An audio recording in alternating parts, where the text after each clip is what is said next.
Welcome to Kenton Teaches. Enjoy the video. You start in Photos, open the live photo and tap Edit immediately. This puts you into the frame-by-frame editor. You need to see the live timeline so you can pick a still. Once the timeline appears, scrub left or right to choose the exact frame you want as a still image. You do this because live photo stores multiple frames. Selecting the best frame ensures sharpness and composition.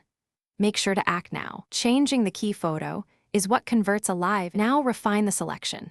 Drag the white frame marker to the exact millisecond that gives the clearest still, because live captures motion and you want zero blur.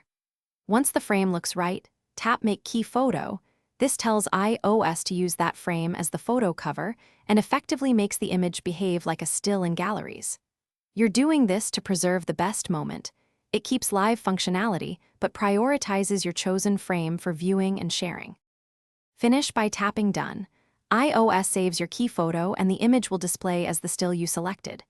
If you want a true, motion-free JPEG, duplicate the edited image and export, or use duplicate as still so the copy loses live data. Once done, check the duplicate in Files or Share to confirm it's a still. If edits don't appear, restart Photos or the iPhone. That often forces the library to refresh and display your new still correctly.